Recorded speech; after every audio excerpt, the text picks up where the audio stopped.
আল্লাহ আমাদের বানিয়েছেন, পৃথিবীতে পাঠিয়েছেন, এখানে আমাদের প্রয়োজনটা কি, আমাদের এই অস্তিত্বের উদ্দেশ্যটা কি? আল্লাহ এর উত্তরে বলেছেন সূরা মুলক অধ্যায় নম্বর 67 আয়াত নম্বর 2। আল্লাহ বলেছেন আল্লাযী খালাকাল মাউতা ওয়াল হায়াতা, যে আল্লাহ সৃষ্টি করেছেন মৃত্যু ও জীবন পরীক্ষার জন্য। কে তোমাদের মধ্যে কর্মে উত্তম? আল্লাহ সৃষ্টি করেছেন জীবন ও মৃত্যু পরীক্ষার জন্য। কে তোমাদের মধ্যে কর্মে উত্তম? আল্লাহ পবিত্র কোরআনে বলেছেন সূরা আলে ইমরান অধ্যায় নম্বর 3 আয়াত 185। আল্লাহ বলেছেন কুল্লু নাফসিন যায়কাতুল মউত, প্রত্যেক জীব মৃত্যুর স্বাদ গ্রহণ করবে, আর চূড়ান্ত বিচার হবে রোজ কিয়ামতের দিনে। যাকে সেদিন দোজখ থেকে রক্ষা করা হবে আর বেহেশতে দাখিল করা হবে, সেই পৃথিবীর উদ্দেশ্য অর্জনে সফল কাম। কারণ এই পার্থিব জীবন ছলনাময় ভোগ ব্যতীত আর কিছুই নয়। তার মানে এই পৃথিবীতে আমাদের ইহকাল, এটা পরকালের জন্য একটা পরীক্ষা। যদি আল্লাহ সুবহানাহু ওয়া তাআলার আদেশগুলো মেনে চলেন তাহলে পরকালের জীবনে বেহেশতে যেতে পারবেন, আর আদেশগুলো না মানলে বেহেশতে যেতে পারবেন না, দোজখে যাবেন। তাহলে এই জীবন আমাদের অস্তিত্বের পেছনের উদ্দেশ্য। আল্লাহ বলছেন পরকালের জন্য পরীক্ষা। আর আল্লাহ পবিত্র কোরআনে বলেছেন সূরা আনকাবুত অধ্যায় নম্বর 29 আয়াত নম্বর 2 যে তোমরা কি মনে করো আমরা ঈমান এনেছি এটা বললেই তোমাদের ছেড়ে দেওয়া হবে? তোমাদের অবশ্যই পরীক্ষা নেব। যদি শুধু মুখে বলেন আল্লাহকে বিশ্বাস করি, আমি একজন মুসলিম, আমি একজন মুমিন, এটা বললেই আল্লাহ ছেড়ে দেবেন? এখানেই পরীক্ষা শেষ? আল্লাহ বলছেন তোমরা জানো না আমি পরীক্ষা করব? শুধু বললেন আমি একজন মুসলিম, শুধু মুখে বললেন আমি বিশ্বাসী, মুখে বললেন আমি আল্লাহর কাছে নিজের ইচ্ছাকে সমর্পণ করি, তাহলে আপনাকে ছেড়ে দেওয়া হবে না। আল্লাহ অবশ্যই পরীক্ষা করবেন।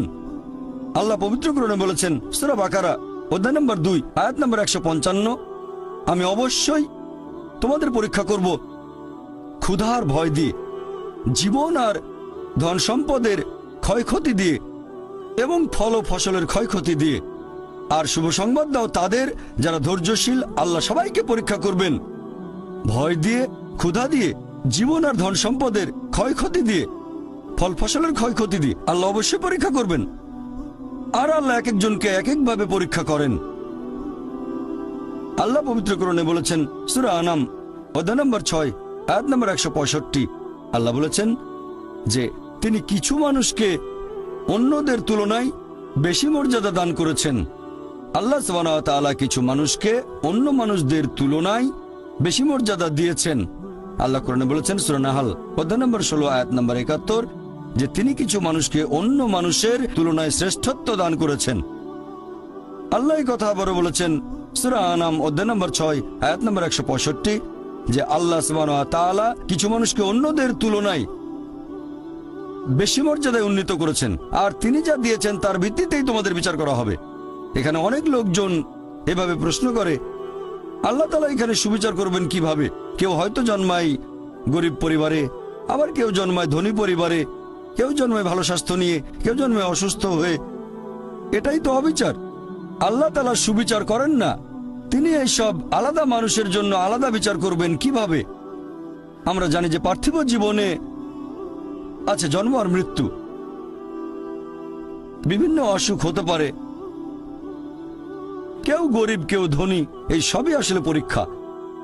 আর আল্লাহ পবিত্র কোরআনে বলেছেন সূরা আনফাল অধ্যায় নম্বর 8 আয়াত নম্বর 28 আল্লাহ বলেছেন যে অবশ্যই তোমাদের ধন সম্পদ আর সন্তান সন্ততি এগুলো তোমাদের জন্য পরীক্ষা।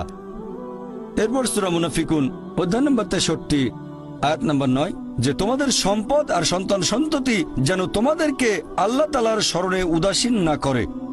আল্লাহ তাআলা এক একজন মানুষকে এক একভাবে পরীক্ষা করেন। আপনি যদি কাউকে জিজ্ঞেস করেন যে ভালো কাজগুলো কি কি আর ভালো কাজগুলো কি, এ ব্যাপারে আস্তিক নাস্তিক সব ধরনের মানুষই তখন বলবে ভালো কাজ হচ্ছে দান করা, নিজে সন্তুষ্ট থাকা। কয়েকটা ভালো কাজের কথা বললে দান করার থাকবে। এখন একজন মানুষ পরোপকারী কি না সেটা আল্লাহ কিভাবে পরীক্ষা করবেন? কিন্তু সবার সম্পদ যদি সমান থাকে, পরীক্ষার ব্যাপারটা তাহলে আসবে কিভাবে? পরীক্ষা তখনই নেওয়া যাবে যখন কেউ হবে ধনী আর কেউ হবে গরিব। তাই আল্লাহ তাআলা এক একজনকে এক একভাবে পরীক্ষা করেন।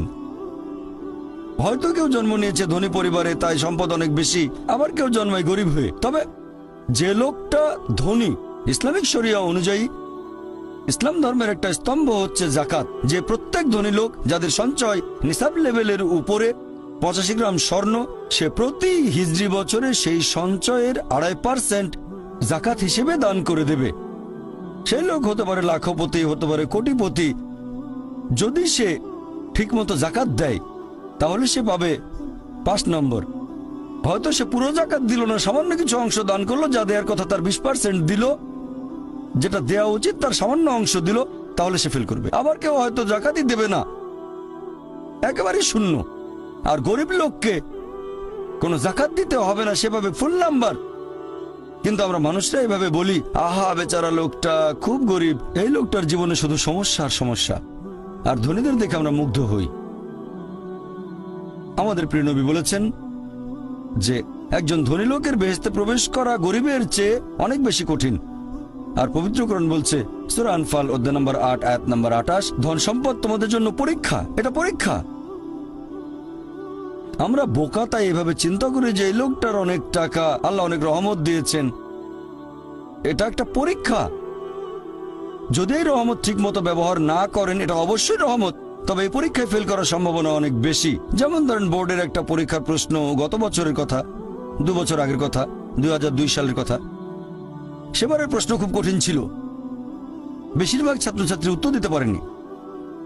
পরের বছর সেই প্রশ্নটা আসলো না, তখন এটা বলা বোকামি, ও দুঃখ, এবার তো আসলো না, আপনি তো খুশি হবেন যে এবার আসেনি। তাহলে সম্পদ একটা পরীক্ষা। তাহলে যাদের ধন সম্পদ নেই তাদের জন্য ধনীদের তুলনায় বেহেশতে যাওয়াটা অনেক সহজ। আল্লাহ এক একজনকে এক একভাবে পরীক্ষা করেন। সেজন্য আল্লাহ বলেছেন তোমাদের ধন সম্পদ যেন তোমাদেরকে আল্লাহ তাআলার স্মরণে উদাসীন না করে, এটা একটা পরীক্ষা। আরেকটা পরীক্ষা হচ্ছে সন্তুষ্টি, নিজে সন্তুষ্ট থাকা। আর আমাদের নবী মুহাম্মদ সাল্লাল্লাহু আলাইহি ওয়াসাল্লাম বলেছেন, এটা আছে সহিহ বুখারীতে খণ্ড নম্বর 8 হাদিস নম্বর 447, নবী বলেছেন যদি কারো কাছে একটা পর্বত সমান স্বর্ণ থাকে সে এরকম আরেকটা চায়। যদি কারো কাছে 1 পাহাড় স্বর্ণ থাকে তারপরেও সে আরেকটা স্বর্ণের পাহাড় চায়। আর সর্বশেষে তার মুখগহ্বর পূর্ণ হয় কবরের মাটি দিয়ে। সে যত ধনী লোকই হোক, হয়তো সে পৃথিবীর মধ্যে সবচেয়ে ধনী লোক, তারপরেও সে আরো বেশি সম্পদ চায়। মানুষ সন্তুষ্ট হয় না, বেশিরভাগ মানুষ কখনোই সন্তুষ্ট হয় না। আল্লাহ পবিত্র কোরআনে বলেছেন সূরা নিসা অধ্যায় নম্বর 4 আয়াত নম্বর 32 যে আল্লাহ যেটা দিয়ে অন্য মানুষকে শ্রেষ্ঠত্ব দান করেছেন সেটার উপরে তোমরা কোনো রকম লালসা করো না। এভাবে বলবেন না যে হে আল্লাহ তুমি অমুককে অনেক সম্পদ দিয়েছো, অমুককে অনেক সুন্দর একটা গাড়ি দিয়েছো, এমন কিছু আল্লাহর কাছে চাইবেন না যেটা অন্য কাউকে আল্লাহ দিয়েছেন। এতে লোকসান হবে আপনার। আর আমাদের প্রিয় নবী মুহাম্মদ সাল্লাল্লাহু আলাইহি সাল্লাম বলেছেন, এটা আছে সহিহ বুখারীতে খণ্ড নম্বর 4, আমাদের নবী বলেছেন যে সেই লোকদের দেখো যাদের ভাগ্য তোমার চেয়ে খারাপ, সেই সব লোককে দেখো না যারা তোমার চেয়ে বেশি ভাগ্যবান। তা না হলে তোমরা আল্লাহ তাআলাকে স্মরণ করায় অবহেলা করতে পারো, তা না হলে প্রতিপালকের প্রতি অকৃতজ্ঞ হয়ে যেতে পারো। তাহলে নবী বলেছেন তাদেরকে দেখো যাদের ভাগ্য খারাপ। তখন আপনি বলছেন আচ্ছা এই লোকটার তো কোনো গাড়ি নেই, আমার একটা মারুতি অন্তত আছে। তাকে দেখবেন না যারা সে মার্সিডিজ, ও আমার মার্সিডিজ নেই কেন, ওই লোকের গাড়ি নেই, আমার তো একটা আছে। আপনি আল্লাহকে ধন্যবাদ জানাবেন। যখন মার্সিডিজ গাড়ির মালিকের সাথে নিজেকে তুলনা করবেন, ও আমার কেন মার্সিডিজ গাড়ি দিলেন না, তাদেরকে দেখবেন যাদের ভাগ্য খারাপ। তাহলে আপনি আল্লাহ সুবহানাহু ওয়া তাআলাকে স্মরণ করছেন। আর এটাই বৈশিষ্ট্য মানুষের। এরকম একটা গল্প যে এক লোকের মনে অনেক দুঃখ, কারণ তার কোনো জুতো নেই। তারপরে সে একটা লোককে দেখলো যার একটা পাই নেই। লোকটা অভিযোগ করতো আল্লাহর কাছে যে জুতো নেই, আল্লাহর কাছে অভিযোগ করতো আমার কোনো জুতো নেই। তারপরে সেই লোকটাকে দেখলো যার একটা পা নেই, তখন সে আল্লাহকে ধন্যবাদ জানালো আমার অন্তত 2টো পা আছে। তাহলে সন্তুষ্ট হওয়া একটা পরীক্ষা। আমাদের নবী মুহাম্মদ সাল্লাল্লাহু আলাইহি ওয়াসাল্লাম বলেছেন, এটা আছে সহিহ বুখারীতে খণ্ড নম্বর 8 যে সত্যিকারের সম্পদ হচ্ছে সন্তুষ্ট হওয়া, ধন সম্পত্তি নয়। সত্যিকারের সম্পদ হলো সন্তুষ্ট হওয়া, পরিতুষ্ট হওয়া। আপনার যা কিছু আছে সেটার জন্য বলবেন আলহামদুলিল্লাহ, সকল প্রশংসা আল্লাহর। তাহলে হবেন সত্যিকারের মুমিন, হবেন সত্যিকারের বিশ্বাসী, হবেন সত্যিকারের মুসলিম, সন্তুষ্ট থাকবেন। অনেকে এভাবে বলে যে কোন কারণে আল্লাহ সুবহানাহু ওয়া তাআলা কিছু মানুষকে জন্ম থেকেই বানিয়েছেন স্বাস্থ্যবান, কিছু মানুষকে আল্লাহ সুস্বাস্থ্য দেন, আর কেউ জন্মায় অসুখ বিসুখ নিয়েই, হয়তো বংশগত কোনো রোগ, হার্ট ডিজিজ, কেউ বা জন্মায় বিকলাঙ্গ হয়ে। আল্লাহ কি অবিচার করছেন? আল্লাহ পবিত্র কোরআনে বলেছেন সূরা নিসা অধ্যায় নম্বর 4 আয়াত 40, আল্লাহ সুবহানাহু ওয়া তাআলা কারোর সাথে অনুপরিমাণে জুলুম করেন না। এটা একটা পরীক্ষা। আল্লাহ এক একজনকে এক এক ভাবে পরীক্ষা করেন। এরকম হতে পারে যে শিশু এখন জন্মাচ্ছে, সেই সময় মাসুম নিষ্পাপ, তার কোনো দোষ নেই। আর পবিত্র কোরআন বলছে সূরা আনফাল অধ্যায় নম্বর 8 আয়াত নম্বর 28 যে তোমাদের ধন সম্পদ আর সন্তান সন্ততি তোমাদের জন্য পরীক্ষা। আল্লাহ কথাটা আবারও বলেছেন অধ্যায় নম্বর 63 আয়াত নম্বর 9 যে তোমাদের ধন সম্পদ সন্তান সন্ততি তোমাদেরকে যেন আল্লাহ তাআলা স্মরণে উদাসীন না করে। এরকম হতে পারে যে পরীক্ষা নেওয়া হচ্ছে বাবা মার, এটা বাবা মার জন্য পরীক্ষা। এরপর আপনারা দেখবেন যখন কোনো মানুষের উপর বিপর্যয় আসে, সেটা হয় পরীক্ষা অথবা একটা শাস্তি।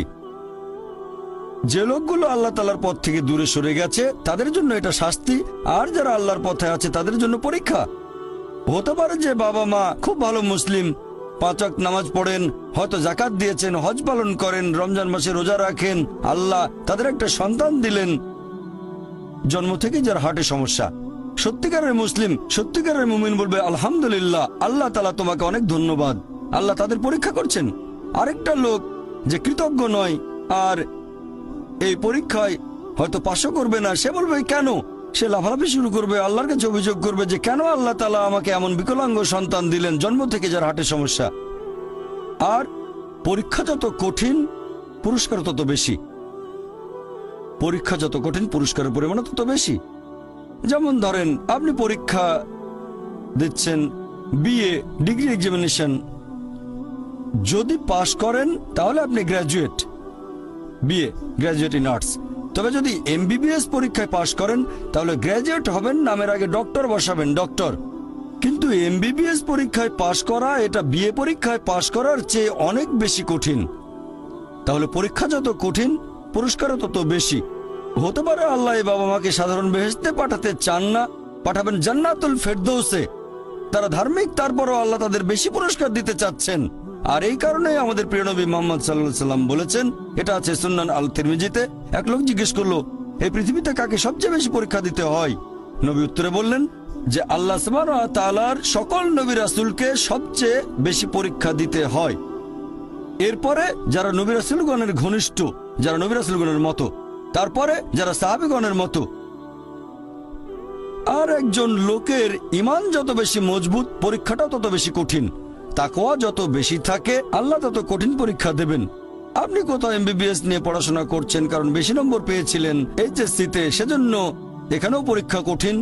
এমবিবিএস পাশ করাটাও বেশ কঠিন। তাহলে এখানেও নবী রাসূলগণের তাকওয়ার সাথে সাধারণ মানুষের তাকওয়ার কোনো তুলনায় হয় না। যেহেতু তারা ছিলেন নবী এবং রাসূল, তাই তাদেরকেও পরীক্ষা করা হয়েছে। কোন নবী রাসূলকে এই পরীক্ষা না নিয়ে ছেড়ে দেওয়া হয়নি। তাদের তাকওয়া লেভেল অনেক উপরে। নবী রাসূলকে অনেক বেশিবার পরীক্ষা করা হয়েছে সাধারণ মানুষের চেয়ে। আপনার বাচ্চা অনেক বেশি, অনেক কঠিন। তাহলে আপনার তাকওয়া যদি বেশি হয় আল্লাহ আপনাকে পরীক্ষা করবেন। সত্যিকারের মুমিন কোন বিপর্যয়ের মধ্যে পড়লে বলে সুবহানাল্লাহ, সকল প্রশংসা আল্লাহর, আলহামদুলিল্লাহ। সে ধরে নেয় এটা একটা পরীক্ষা। কোন বিপর্যয় আসলে সেটা হয় একটা পরীক্ষা অথবা একটা শাস্তি। নবীগণের তাকওয়া অনেক বেশি, তাদের জন্য এটা শাস্তি না, এটা পরীক্ষা। আর তারা পাশ করেছেন। যদি কারো জীবনে কোনো ভালো কিছু ঘটে সেটা হয় একটা পুরস্কার অথবা পরীক্ষা। সম্পদ হতে পারে পুরস্কার অথবা একটা পরীক্ষা। ভালো কোনো কিছু ঘটলে সেটা হয় পুরস্কার নয়তো একটা পরীক্ষা। অনেকে আল্লাহর পথ থেকে দূরে সরে যায়, তারপরে বলে আমাকে সম্পদ দাও, আল্লাহর সম্পদ দেন, তারপরে তারা পরীক্ষায় ফেল করে। তাহলে এই পৃথিবীতে তারা তাদের ইচ্ছে মতো আরামায়েশ করে, কিন্তু আখিরাতে শুধু ক্ষতিগ্রস্ত হয়। দান একটা পরীক্ষা, সন্তুষ্ট হওয়া পরীক্ষা, সন্তান সন্ততিও পরীক্ষা।